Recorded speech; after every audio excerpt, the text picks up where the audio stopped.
I love you.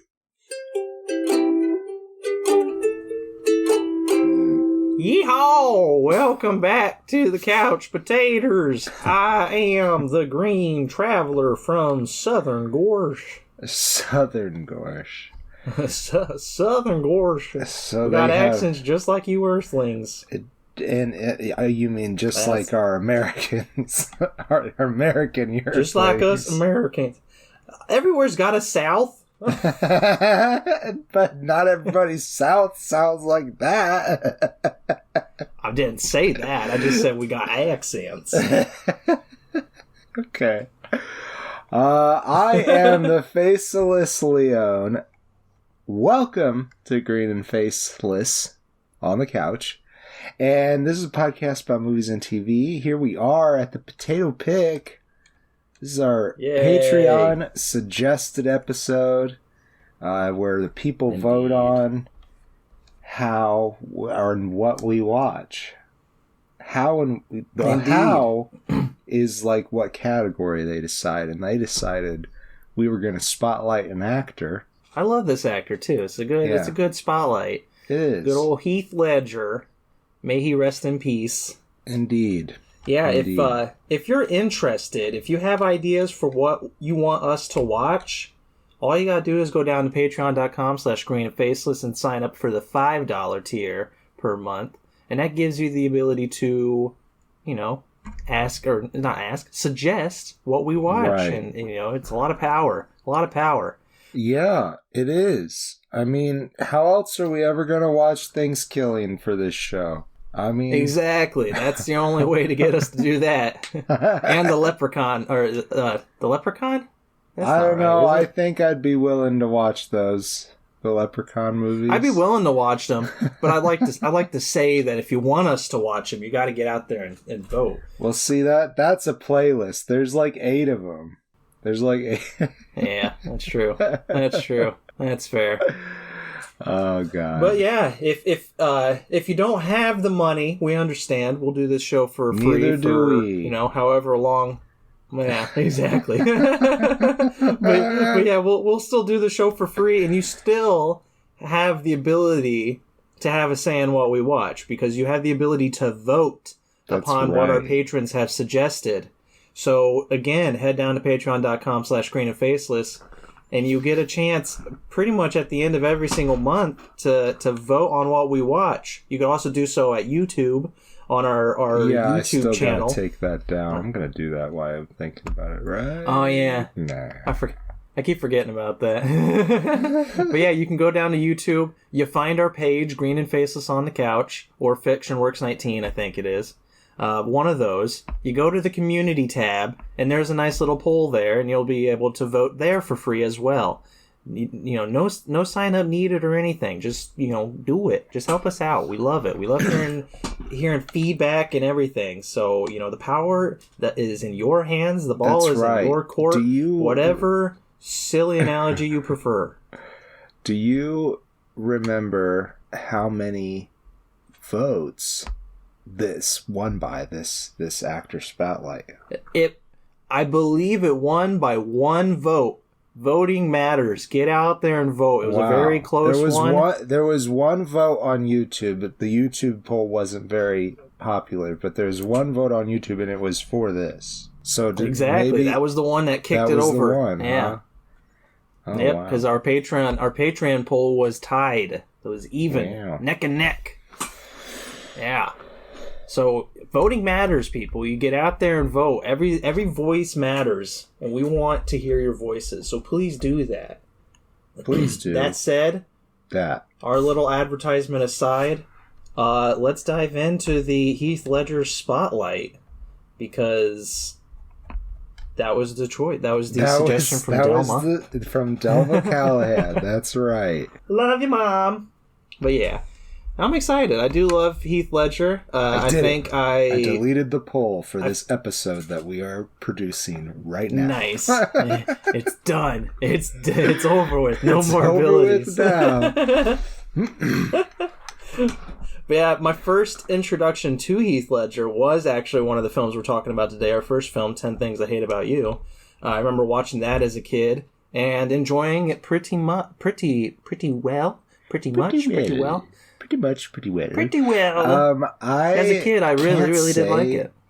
That I watched it as a kid. I definitely had watched parts of it, but I don't think I had watched it all the way through. I think it was very much at the age, I mean, it's 1999 that it came out, but even when it was on cable, like, I don't know, I was very much of the age that I didn't really care about high school romance dramas, you know? I loved them.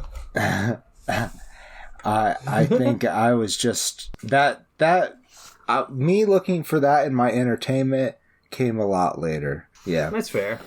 I'm a romantic at heart, so I loved romance films. I will say that as an adult, 10 Things I Hate About You, not to give a little preview of what we're going to talk about, but it didn't age too well, I don't think.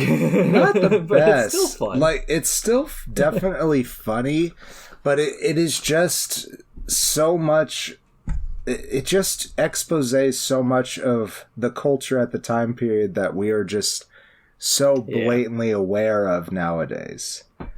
You know what I mean? I feel like it was trying very hard to not be misogynistic, and yet at the same time was very misogynistic. Oh yeah. I mean, the whole premise is that he's getting paid to take her out. Like, that in itself.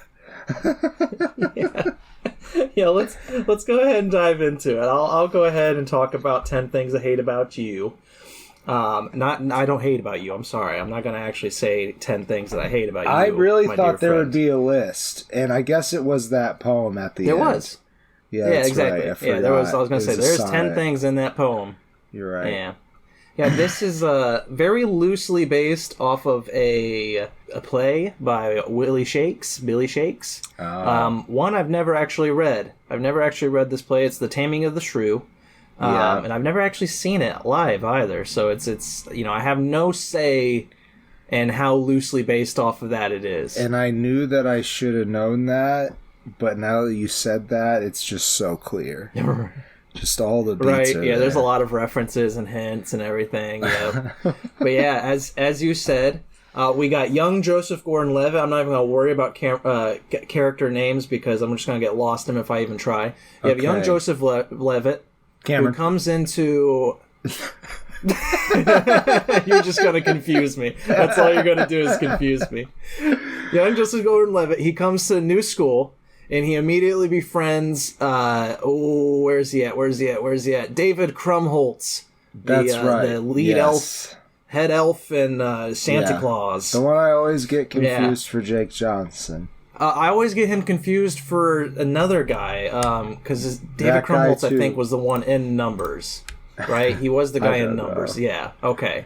What about the guy from Rookie of the Year? Is that Jake Johnson? I'm not sure. I've only seen that movie once. That's Thomas Ian Nicholas. Yeah, that guy too. But I get all three. He really does. Yeah, he does. Looking at him, he does look like David Krumholtz. A little bit, just a tiny bit. Not like not a lot, but it's just there. Just enough it's definitely for me there. To think that they were forever related. Yeah. But yeah, David Krumholtz, he's a geek. He's a nerd. He's a math whiz. But he takes... He's part of the AV club. Go ahead. And when he comes up, when David Gordon-Levitt gets introduced to him, he's like, oh, great. They always send somebody from the AV club. He's like, yeah. And then one of his friends is like, hey, Mike, what are I going to do with it? No, I don't know you. I don't know you. Get out of here. Fucking weirdo. No, they become friends. It's a little weird. Like, it's kind of like, I mean, I guess it works. Their chemistry's fine, so it works fine. But, it's just a lot of the character relationships in this movie are just so off. They're not even established at all. They just kind of are mashed together and hope that we're okay with it as an audience. Yeah, but the actors are good enough that the characters kind of make sense. Yeah, they pull it off pretty well. The problem is Joseph Gordon-Levitt spots a very, very cute girl played by Larissa Olenek, and she's very adorable. very cute. You know, he's immediately head over heels in love with her, even though he does not know her at all. And he immediately tells his friend David, he's like, hey, David Krumholtz, I'm going to fall in love with that lady, and she's going to date me. And David said, okay, there's one problem with that. Her older sister, played by Julia Stiles, is a bitch. And the father is incredibly strict. And she's really not. Like she's not, no, but everybody thinks she is. Yeah, everybody really does think she is. Which I guess is kind of what the Taming of the Shrews kind of like too. Is like, well, I mean, he even says that. Like David Krumholtz literally says, he's just like, she's a shrew and you'll have to tame her or something along those lines. Like, it's very blatantly obvious. It's like, do you know what fucking play we based this off of? Like, he has a literal line. It's ridiculous. But the Julia Stiles and Larissa Olenek, their father in this, played by Larry Miller, he's very strict and he has very stern rules. Specifically, neither of them can date until they're graduated from high school. Right. He retcons that rule when he discovers that Julia Stiles isn't going to date in general. So he has a brilliant idea. Larissa, the younger sister, she can date once her older sister dates. And he's like, I am so smart. Neither of them will ever date for the rest of their lives, and I, as a single father, won't have to worry about them getting pregnant. Oh, he's also some kind of doctor. He literally delivers babies all day. So yeah, he's what's that called? Obstetrician? Maybe. I don't remember. I don't know. Yeah, he's a child birther. He's a child birther. Sounds wrong. I'm going out to birth children, Martha. I'll be back for dinner. Yeah, he's very worried about his daughters having underage pregnancies. And, overly worried. Almost like helicopter parent worried. Oh, yeah. He's kind of insane. It's all about control. Yeah, it really is. It really is. And he makes this ridiculous, stupid rule. And, everything's fine. Except, Joseph Gordon-Levitt's got the hots for the younger sister, and he's like, damn it, I'm going to figure out how to date her. And so he's just like, I got it. We will hire somebody to hire somebody. Because we don't have any money. Yeah, because he doesn't have money, exactly. And he discovers that the younger sister has the hots for this one guy. Is it Andrew Keegan? Yeah. Joey Donner, playing Joey Donner? Mm-hmm. Okay, good. I just want to make sure I got the right name here. Yeah. He hires Andrew Keegan, who is kind of a jock, dickish senior guy. He's the older, self-absorbed asshole. And, he hires him... the younger sister has the hots for that guy, for Andrew Keegan. Yeah, and he wants to sleep with her, too. Joey wants to sleep with Bianca. Yeah. Bianca. Yeah. Those are the character names. Yeah. That's what I memorized. For me. I'm sorry. I don't remember characters in this. Not at all. I looked at all these names and I was just like, I don't remember any of these fucking names. But no, yeah. Andrew Keegan, the senior guy, he wants to sleep with her, like you said.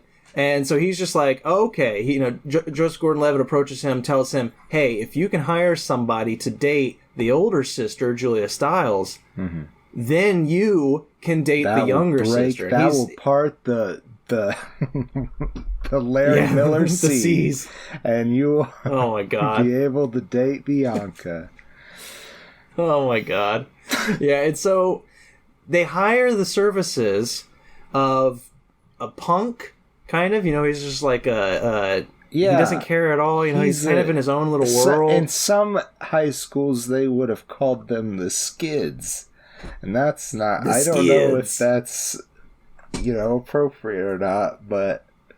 He's a bad boy. He's a bad boy. He's a bad boy. And the principal, whose, name is Miss Perky, played by Allison Janney. Oh, yeah, Allison Janney. Oh, my God, I forgot she was in this, too. She's so funny. She calls them delinquents, but she does not care about this job. This is just a placeholder job that allows her enough time to write her profane smut novel.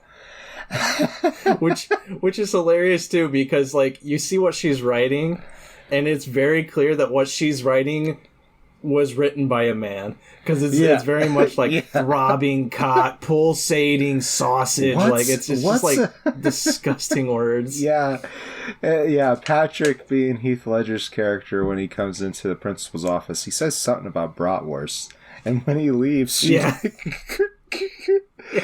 she said you exposed yourself to the like, you exposed yourself to the cafeteria workers, and he's like, no, I did not, it was just a bratwurst. That's what it was. And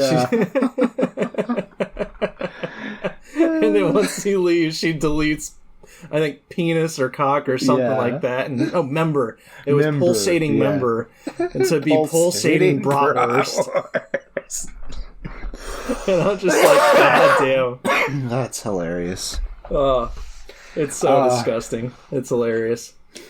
So they hire bad boy Heath Ledger to date Kat, Julia Stiles, the older sister, and what ends up happening is as Heath Ledger starts to break into Kat's wall that she's built up, because she is very crazy smart, all about feminine power and feminism and all that good stuff.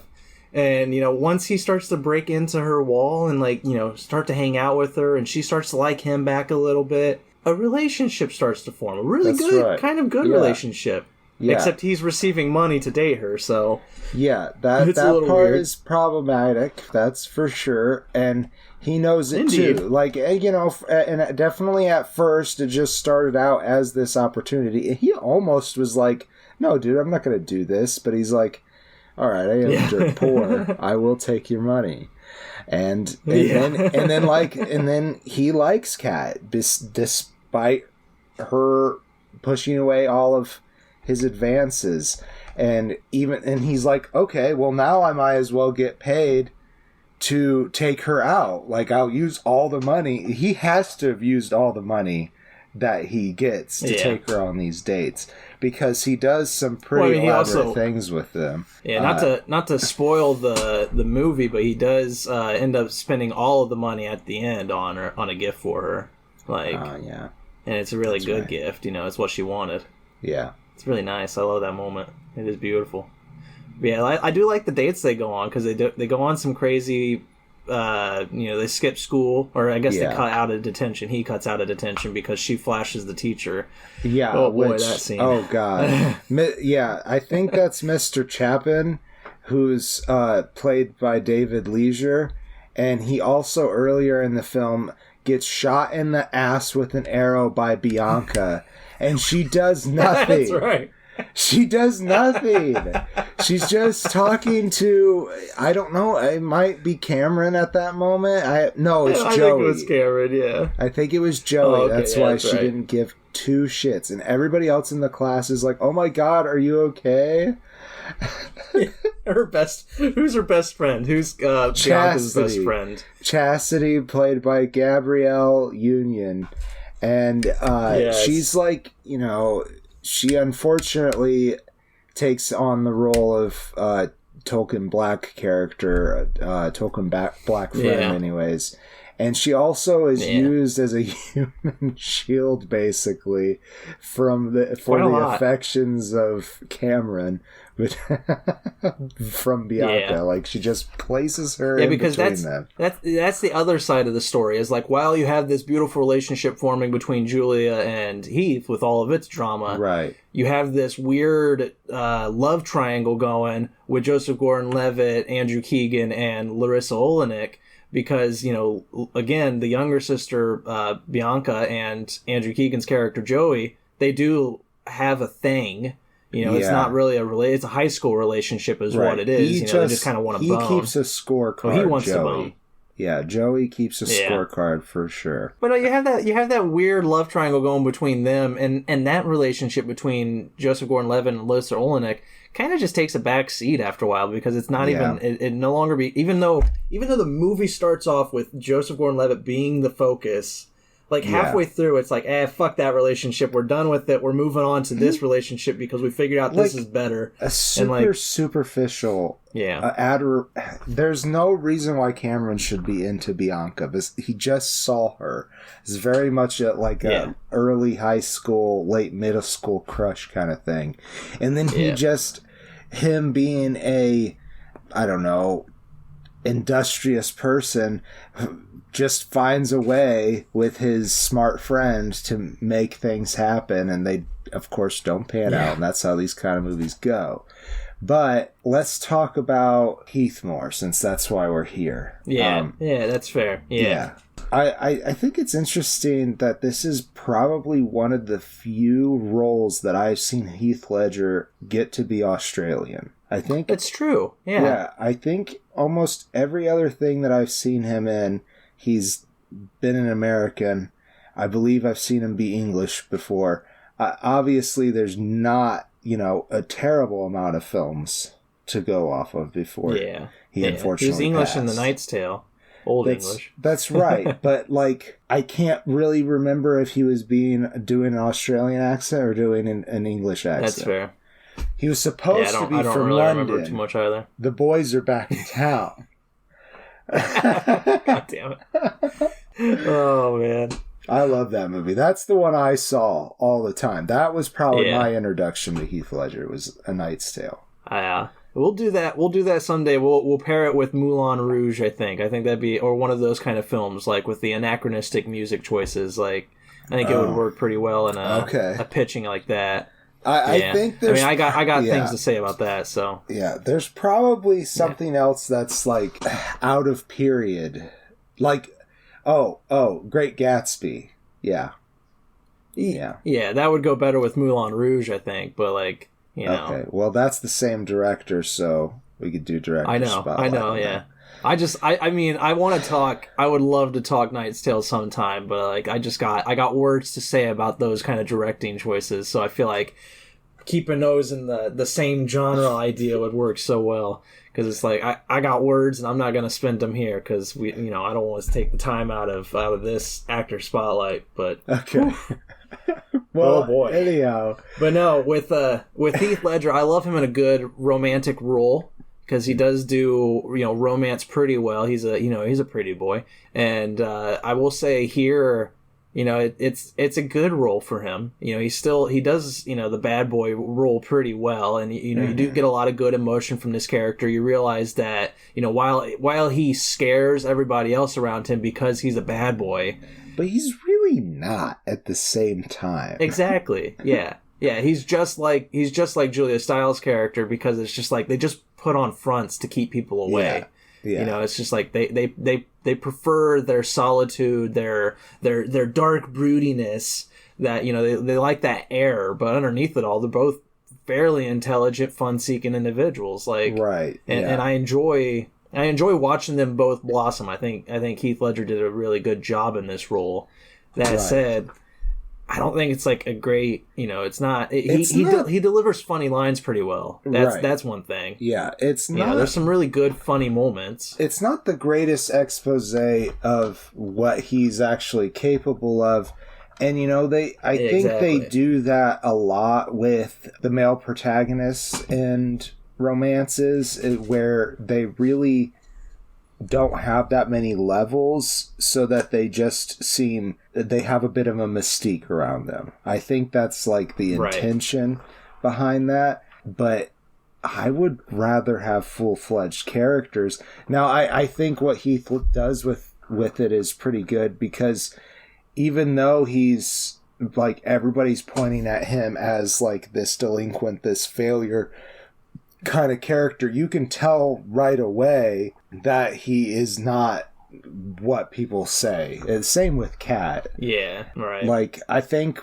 Kat coming up and having Bad Reputation being the song that plays when she pulls up really suits her, because it's not that she's a bad girl or has bad opinions or whatever. It's that she really does not care what other people think about her. And Heath is kind of just the same. So... Right. Yeah. And it works pretty well. I do like with, before I go into my closing statement here, I do like with Kat, she has this one teacher, Mr. Morgan, played by Daryl Mitchell. Mr. Morgan. Who... Their interactions are fucking great, because he's another black character, token black teacher character kind of, And, you know, he'll say something, and then Kat will always have an opinion. You know, Julia Stiles will always raise her hand, and he'll be like, yes, misopinionated. Like, what in the hell you got to say now? Yeah. And then, like, the one time she agrees with him, he's like, get the hell out of my office. Yeah. Always the argument ends with him sending her to the office, like, especially when she's right.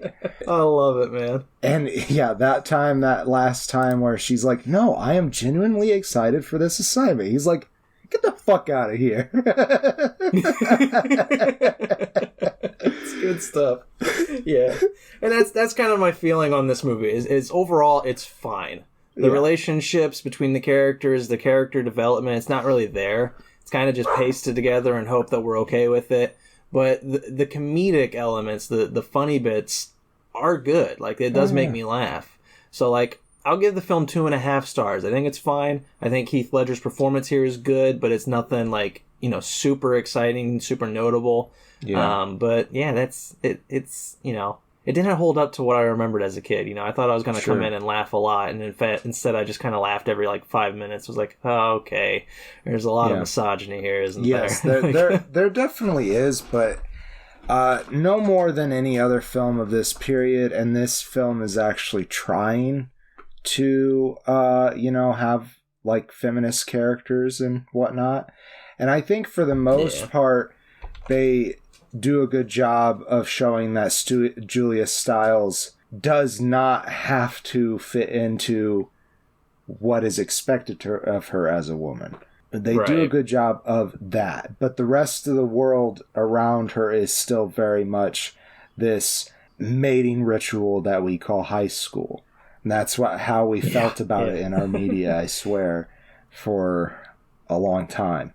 And I do think that's changing a little bit, but there's still like so much sex in high school dramas and stuff. And, you know, high schoolers have sex. I'm not saying it doesn't belong in there, but the way that the way that one sex is objectifying the other, that part, it's pretty bad. It can be pretty bad. But I say for a movie of the time, it's okay, but it is aging quickly. So get out there fast if you want to enjoy things I hate about you. I give it a full face, but just that. And Heath Ledger was definitely very good in it, and it's obvious why he started picking up steam after this point. Yeah, definitely. And we'll talk about that steam that he's picking up after our soda pop break. Steamy. Well, let's have a break. Yes. All right. I'm going to just fill up my water some more. I love you.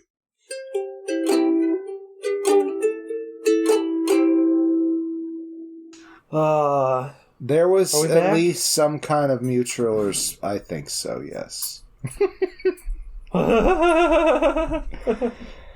I don't know. I think anything that was said before will probably have to be resaid, because I was just kind of talking about it, and then you. And I was away from my mic. Oh yeah. Yeah. I mean, all we were talking about was that this movie gets referred to quite a lot as the gay cowboy movie. Yeah. And I posit that neither of them are actually gay. They're both bisexual. Which I mean is still gay. Fine. It is gay, yeah. But it's a more apt look at it, because I feel like both of them have opinions, not opinions, but feelings for both men and women. Right. Like, it's just one of them is far more closeted than the other.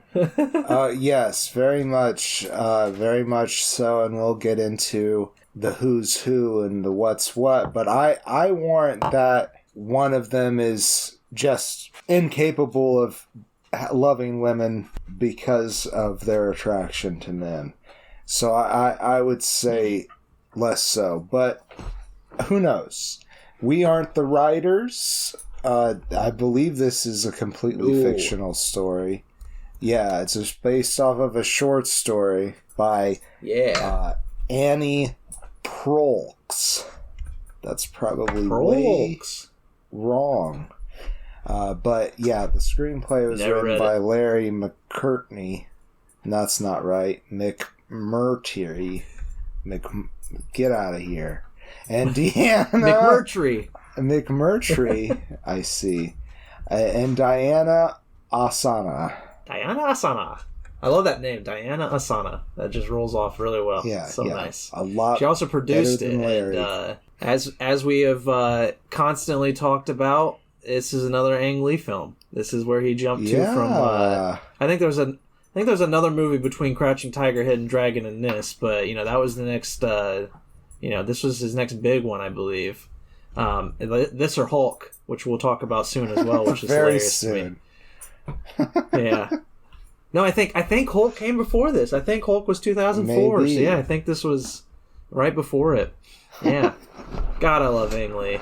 Like it's so weird to look at his whole filmography. Very talented. Yeah, it's just like you go from. I mean, it honestly, you go from like the wuxia film of Crouching Tiger, Hidden Dragon, which is a romance. There's good romance in it, and then you go to the Hulk, which is like silly Marvel sci-fi that we'll talk about soon. And then you go to a neo-western, like, what are you doing, man? Your choices are so all over the place, but I love it. He does get romance pretty damn well, I will say. He does. Yeah. He's got a good eye for that. I think so. Also, like, in this particular movie, the passage of time is really well done. Yeah, and the makeup work, too. Oh, yeah. I mean, I feel like as they age, Heath more so than Jake starts to look more like Heath. Like when they first introduce Ines Del Mar, he looks like a baby. Yeah, he's so young. So young. Yeah, Ines and Jack Twist is Jake Gyllenhaal's character. Good old cowboy names. Ines Del Mar and Jack Twist. That's right. So they're looking for work, both of them separately, and that's how they meet Randy Quaid's character, Joe Aguirre. I think it's Aguirre. Aguirre. Yeah. Aguave. I'm sorry. One of those two. Randy Quaid is famously Dennis Quaid's brother. But also I didn't even recognize him.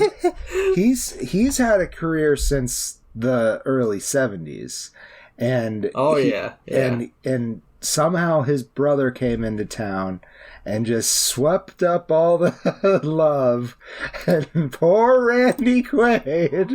Ooh boy. Which one is Independence Day guy? I think that's Randy Quaid. Right? Yeah. Okay, so he's the crazy one, right? Is he the one that's had a lot of legal issues? I don't know. I can't remember. One of them's a wackad. Like one of them has like some crazy things they've said. I just can't remember. I don't know enough to spout it on the podcast. Enough either. Someday I'll research it. Research it out there, kids. When you're listening to this. Google the Quaids and figure out which one of them's a little crazier than the other one. We'll figure that out after the show. But anyhow, Randy Quaid, he runs this sheep herding operation, and he wants to illegally have them, what do they call it? The charge, no. Sheep herd? No. When they go and walk it is herding. That's what they're doing, but they have a term for it that they use over and over again in the entire movie. Yeah, I can't remember it. Anyhow, he wants Jack Twist and Ines Del Mar to go along in illegal land to do so and herd the sheep across national parks and stuff to get several states away or whatever. Big open territory in the early 60s too. So I'm sure it's pretty easy to get away with. And see, that always blew my mind too. Like when you watch the first act of this, like the fact that it's in the early 60s, just like I would not have thought that. Because once the second act comes on and when we're a little further in, it's like closer to the 70s and all that kind of stuff, then I'm just like, oh, this is modern day. Yeah. Like, I completely, like, you watch the first act, you could totally think that it's, like, not Wild West, but, like, you know. Well, they had 50s earlier trucks. 1900s. They had 50s trucks that were not working very well, so, you know, they've had them for a while. But also, it took quite a bit for a lot of the shit to get out into those basically wastelands. No, that's not the right term. They're just uncut land. It's that, you know, like... I mean, they do call it the wasteland, so... They do, like, at some point? Well, I mean, no, not them in particular, but, like, that is a name for those areas. The Like, Badlands. Those are... The Badlands. Yeah. That's the... Yeah, not wastelands. Badlands. Yeah, maybe that's it. Yeah. But anyways... That's right. Brokeback Mountain is what they're going across, I guess. Yeah, a fake mountain. Okay, I didn't know. I wasn't going to look it up. I mean, I could probably find it real quick. Yeah, it was in the Canadian Rockies. They did it in the Canadian Rockies. It wasn't even in America. What in the heck? No, but it's Brokeback Mountain is made up of Mount Logheed and Moose Mountain. In good old southern Alberta, Canada. Well, there you go. And they pretend it's in, like, Montana or something. And I think Wyoming. Same area. Yeah. Same area. It's so much land, so state. Little people. A lot of sheep, though. A lot of sheep. Oh, man. And 10 Things I Hate About You. They, like, are trying to interview people willing to date Kat. And one person was like, is there a sheep? Like, he wanted, like, the implication was that he wanted to fuck the sheep. And I'm like, what the fuck? It was weird. I was like, what the fuck? Man. I'd forgotten about that. Thanks for reminding me. You're welcome. So, back to this movie. Jack Twist has done this before. And the entire time he's like, Edgar has no right to make us do this. The whole time. And Ennis... is one night freezing his ass off, and Jack's like, just come in here in the tent. And it had a lot to drink that night, too. They did have a lot to drink that night, but, you know, to keep warm. And Jack decides to start trying to kiss Ennis. And Ennis at first is like, no way, I'm going to kill you. And then he's like, no, I want this. And he twists Jack over. And yeah, they have some fun. I will say, as much gay sex as there is in this, and, like, you know, Heath and Jake's booty, I think there's more straight sex. There is. I'm pretty sure there is. Yeah. I'm pretty sure there's more straight sex in it. That's again why I posit that they're bisexuals. Both. Well, sure. And I know you're not. I'm not entirely in agreement about Ennis. So Ennis is like very hardcore, like, hey, this is just for this trip that we're doing this. Okay? This doesn't... He's very closed off against it. Yes, he is. And he's like, I have a woman named Alma waiting to marry me, played by Michelle Williams. Very well by Michelle Williams. Oh, yeah, this is one of her best performances. I think where their own relationship started, maybe, between Heath Ledger and Michelle Williams. I'm not entirely sure, but I do think that, they didn't, I think they had a kid. I don't know if they got married, but... That is another thing that is interesting about this movie and other movies throughout the years, is that I'm fairly certain that neither Heath nor Jake are queer. But I couldn't say so, and, you know, Heath didn't make it to the 2020s where it's okay to be open about everything, so who knows? No, I'm pretty sure neither of them are. But that's a weird thing that I think maybe we could do better about. Like, there's plenty of queer actors out there. This is, to be fair, this was one of the gateway LGBT films. You know, it's like it did a lot for LGBT cinema. For 100%. Yeah, I do think we are doing better at casting, you know, for gay roles, gay actors. But at the same time, there are still some blatant I can't come up with an example right now, but there are a lot of times where that's not the case. I guess case in point would be, the Danish Girl is a little older still, but it's kind of recent. And like It's Eddie more recent Redmayne than playing the trans woman. So it's just like Eddie Redmayne playing character. the trans woman. Yeah, it's just like, yeah, that's still happening. I'm not gonna say it's not, but I do think we are doing better at it. I think there is more of a push to cast queer actors in queer roles, but and do I think that like a straight person should never play a queer person? I don't think that I do, but I do think that you're kind of just taking away an opportunity for a queer actor to represent themselves.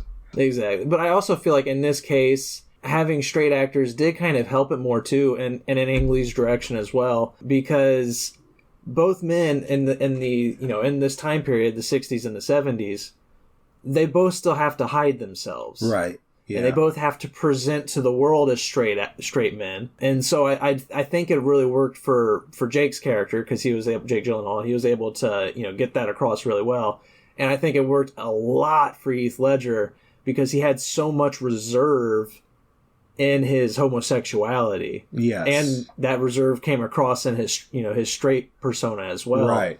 Because it's just like, when you see him out and about, when he's with his wife, Michelle Williams, he's out in the town, he's trying so very hard to be like a stoic cowboy kind of face. I would say, like, they try to split the point of view between Innes and Jack, and I think they do a pretty decent job for the most part.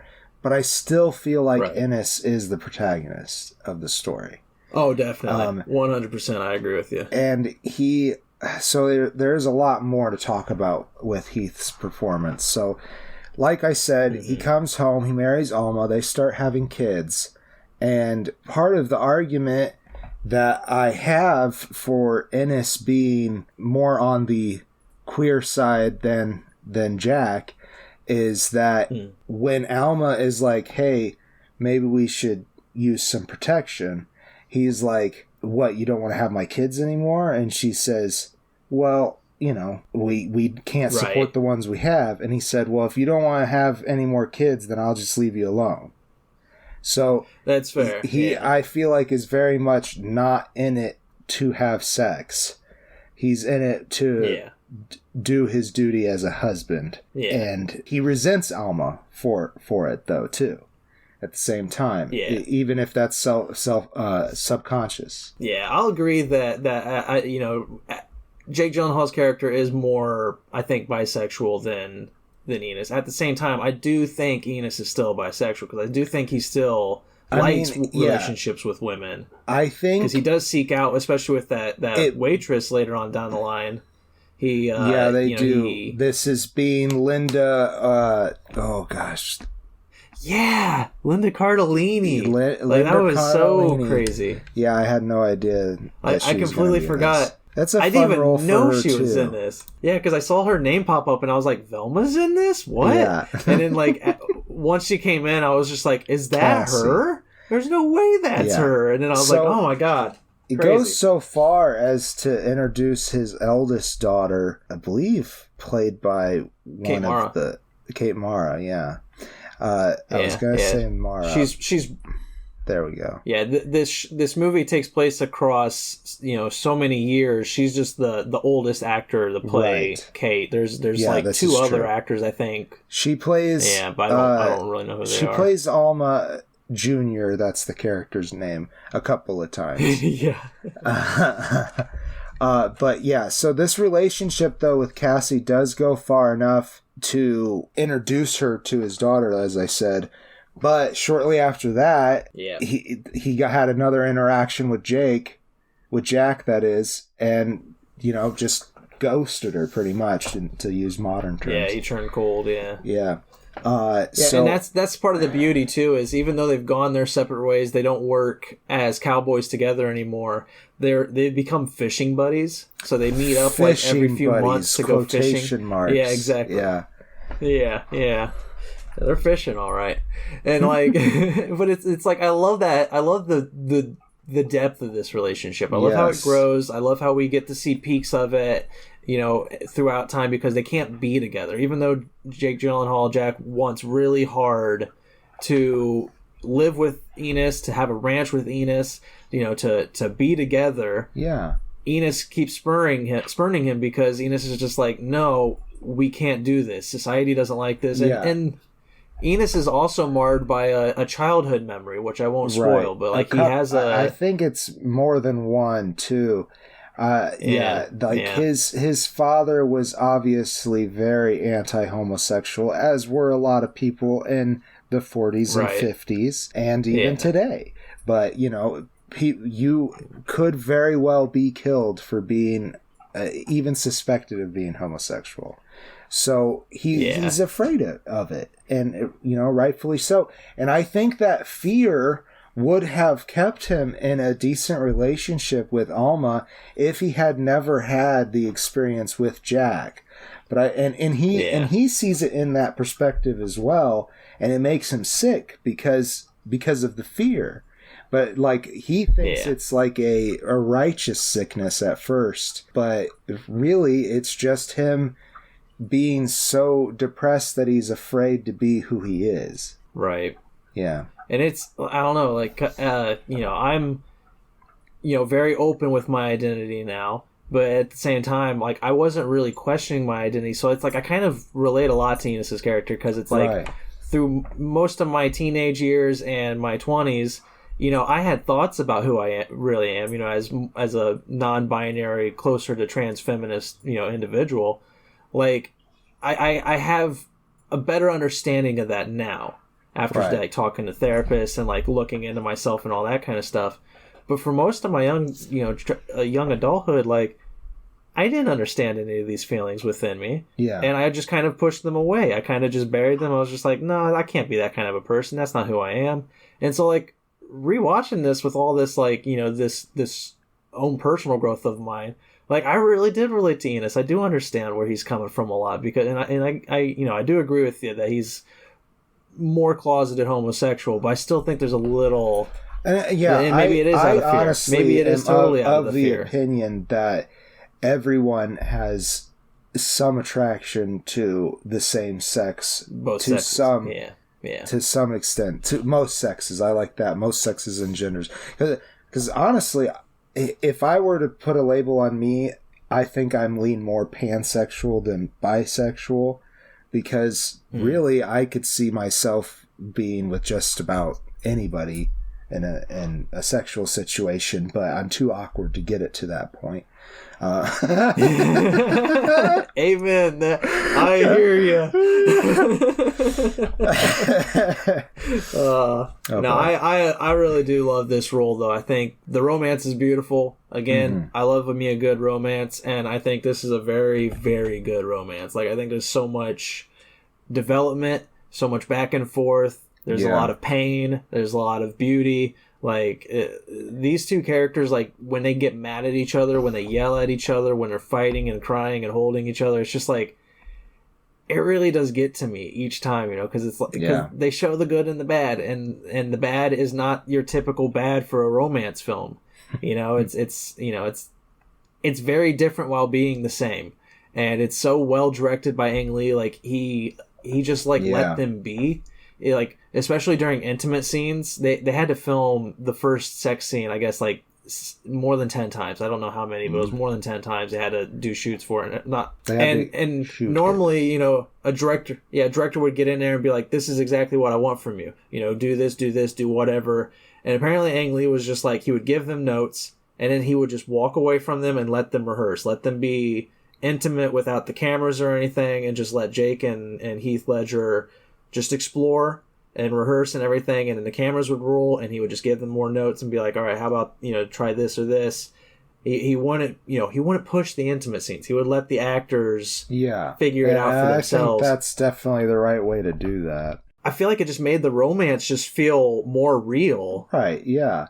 Especially when you are dealing with two actors that are not queer playing queer. Like, it has to start off as an uncomfortable situation no matter how good of an actor you are. Right. And I feel like they work up to it really well. It's just like they have moments where they're both laughing and having a good time, where they're playing with each other, throwing things at each other, just doing what, guys do out in the woods. And when they get drunk too, be right before the big first sex scene, they get drunk and you can kind of see it building in their drunkenness as they're letting things go away from them, as they're just like slipping into this nice mood.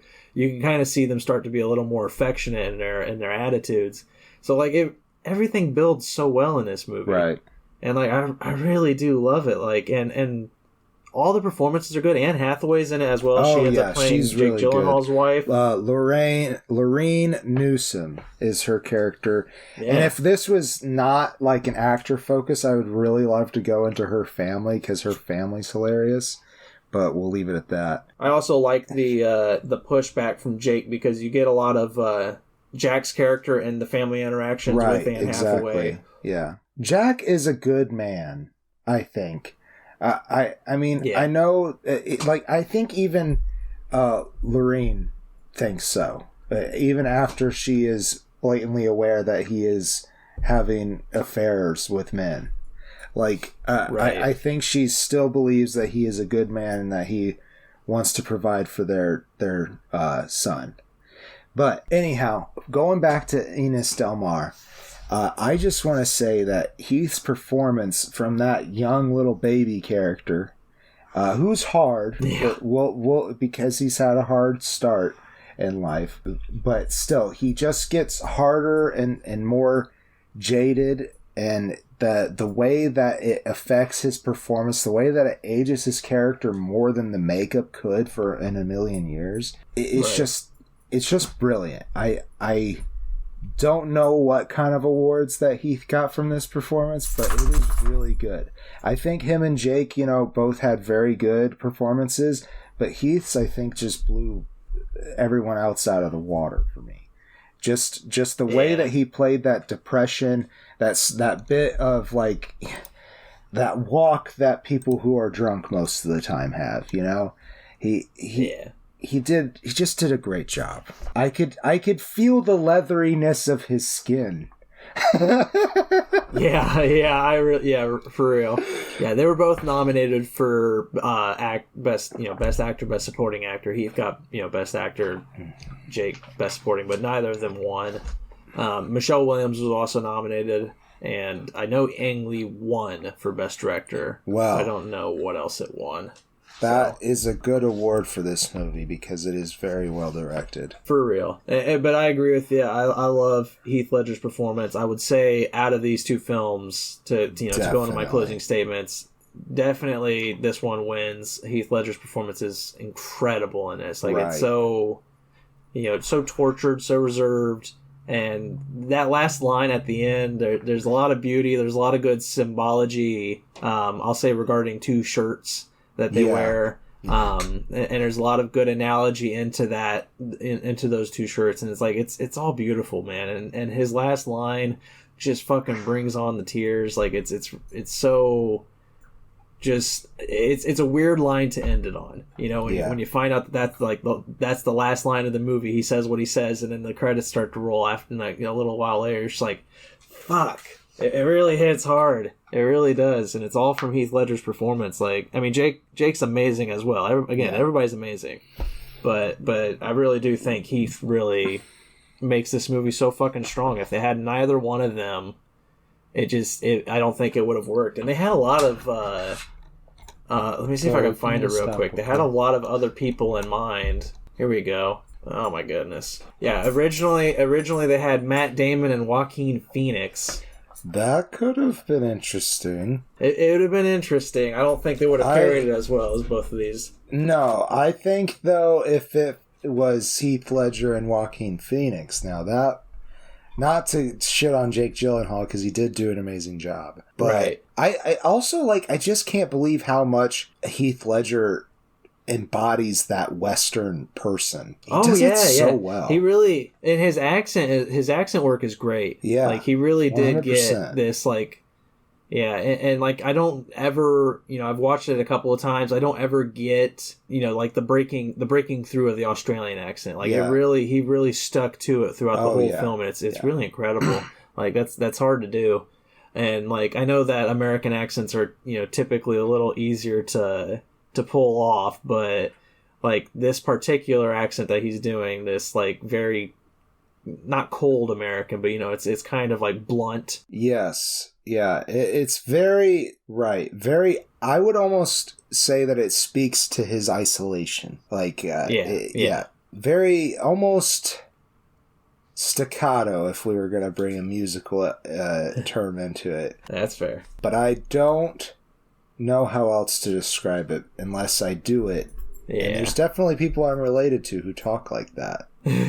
Just to finish the actors that were possible, there was also, and I hate this one so much, but I guess for the time period maybe it would work a little better, but nowadays I hate the idea. Leo DiCaprio and Brad Pitt.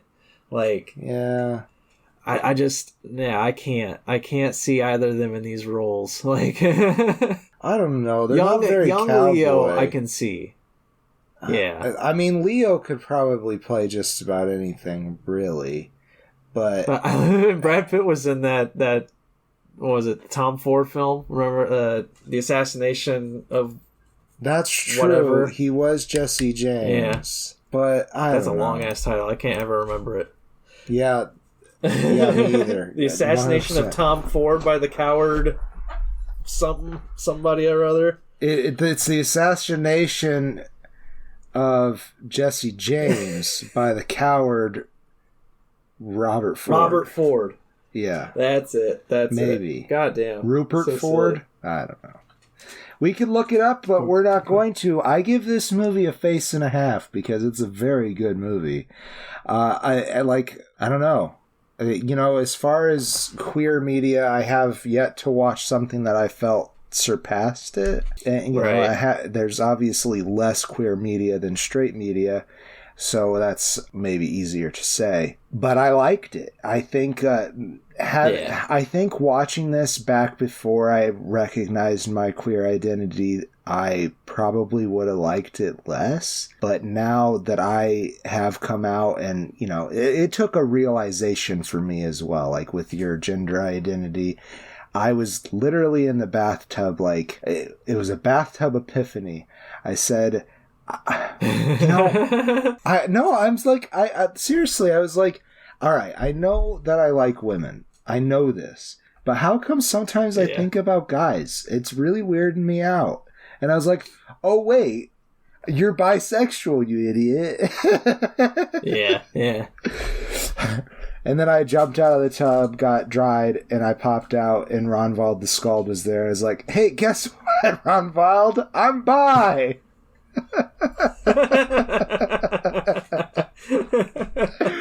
And Ronvald was just like, hi, bi, I'm hello. And then he walked hello, away. Yes, that's exactly how he treated it. No, he was very supportive. Yes, he is. He's a lovely person. Yes. I love him. Well, no, I give it 4 stars. I don't think I said that. You did, but you could say it again. I will say it there. And I think that's the episode. Yes, please. Thank you for joining us for the potato pick. It's been fun. We'll see you again next month. Oh wait, we'll see you next week. Because we got a playlist episode, a regular Thursday episode, but no potato pick. Oh, yeah. We're out of potato picks we'll see a little while, okay? Yeah. The potatoes who listen solely to the potato pick, we'll see you next month. We'll see you next month, you weirdos. And hopefully you vote for it. Get out there and vote. Especially if it's the only one you listen to. I mean, come on. All right. Come on. That's the show. Yeah. I'm the Green Traveler from Warsh. And I am the Faceless Leon, the stretchiest experiment on Earth. Safe travels, and good night. Green and Faceless on the Couch is a proud production of FictionWorks 19. Are you a fan of the show? Feel free to contact us at greenandfacelessfans@gmail.com or visit our Patreon page at patreon.com/greenandfaceless. Don't forget to comment, like, and subscribe, or rate us on Apple Podcasts. Thank you so much for listening.